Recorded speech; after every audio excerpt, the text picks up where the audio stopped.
Bonsoir, monsieur. Ma question est donc très générale et ne concerne pas les femmes et les hommes. Elle est juste basée sur mon observation. Mes questions s'adressent donc aux introvertis de la maison. Ce que j'ai observé dans mon cercle d'amis à l'université et dans la société en général, les introvertis sont toujours attirés par la nature extravertie. Ce que nous avons vu dans les vidéos, les livres et les podcasts, c'est comment se faire des amis, comment gagner le cœur des gens et comment être extraverti.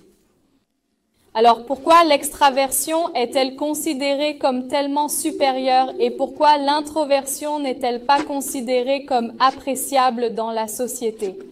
Y a-t-il quelque chose de spécifique comme le fait que les extravertis ne réussiront et ne seront supérieurs aux introvertis que si la personne est très à l'aise dans sa propre zone de confort et qu'elle est introvertie? Il y a une raison très claire pour laquelle la société favorise l'extraversion plutôt que l'introversion. C'est une raison très très spécifique. Et il s'agit d'une tendance n'est apparue qu'au cours des 2 derniers siècles. Ce n'est pas comme si l'humanité avait toujours été comme ça. Je vais vous le dire, l'introversion est dangereuse pour le consumérisme capitaliste. Parce que si vous êtes avec vous-même la plupart du temps, et que vous commencez à apprécier votre propre compagnie la plupart du temps, pourquoi dépenseriez-vous beaucoup d'argent sur le marché? Et si l'on vous oblige à dépenser beaucoup d'argent sur le marché, alors il est nécessaire que l'introversion soit montrée du doigt et qu'on lui fasse honte. Qui est extraverti? En règle générale, les extravertis sont ceux qui ont très peu tendance à se regarder en face. Lorsque vous vous regardez, vous réalisez ce que l'on veut vraiment. Vous ne pouvez alors pas être un consommateur aveugle des marchés de la société. Lorsque vous êtes extraverti, que se passe-t-il? Je suis avec 5 personnes, je traîne avec elles, je leur parle. Et parce que je ne me regarde pas, mon regard est toujours dirigé vers l'extérieur. Je vais donc ressentir une certaine incomplétude sans jamais savoir quelle est cette incomplétude que je ressens.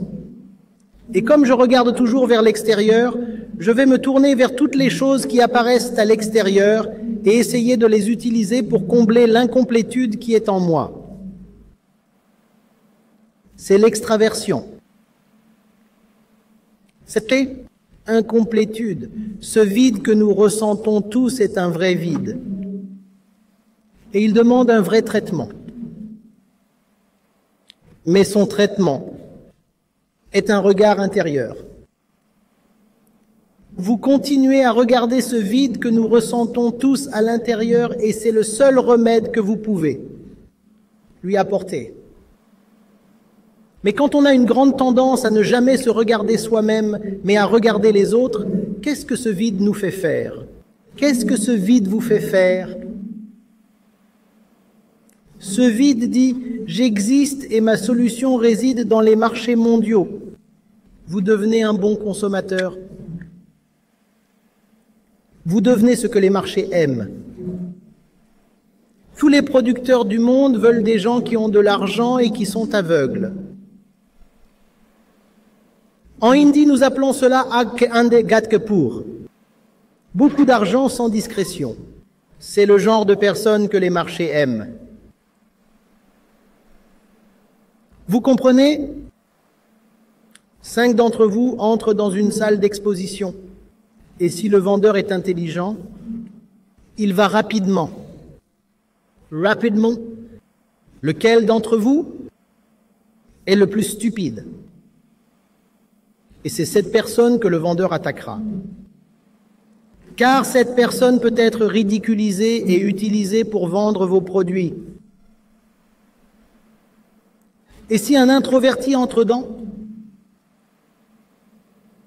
une salle d'exposition avec 4 de ses amis, que fait l'introverti? Il est silencieux. Il se replie sur lui-même. Le vendeur ne montrera aucun intérêt pour cette personne introvertie. J'exagère, mais comprenez l'idée.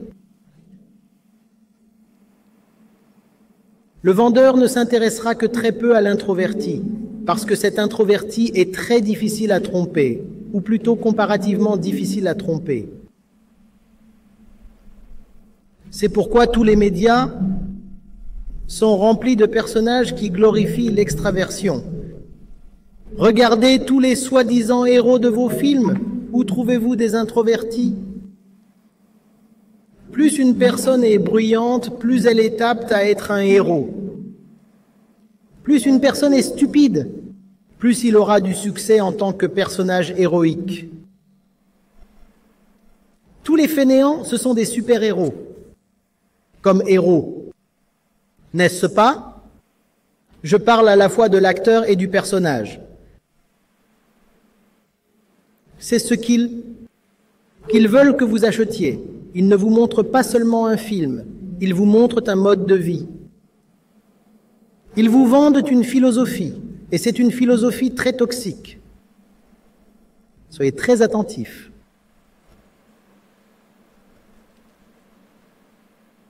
Ce n'est pas seulement 300 roupies qu'ils veulent de vous. Ils ne veulent pas que vous achetiez seulement le billet de cinéma. Ils ne sont pas satisfaits des 300 roupies. Ils veulent votre vie entière. C'est un tout, c'est un lien complet. Le film n'est pas séparé du supermarché ou du centre commercial. Qu'est-ce que vos films glorifient? N'y prêtez-vous pas attention? La consommation effrénée? Surtout depuis ces 20 dernières années. Et ce n'est pas une coïncidence que l'économie indienne s'est libéralisée en 1991. Et la saveur même de vos films a changé. La saveur même de tous les médias, y compris la télévision, a changé. Le héros est de plus en plus souvent un aîné maintenant, avec beaucoup d'argent. Quand avez-vous vu pour la dernière fois un homme pauvre jouer le rôle du héros? À quand remonte la dernière fois qu'une femme d'apparence ordinaire a joué le rôle de l'héroïne? Ils vous vendent une philosophie de vie très dangereuse. Elle vous détruira.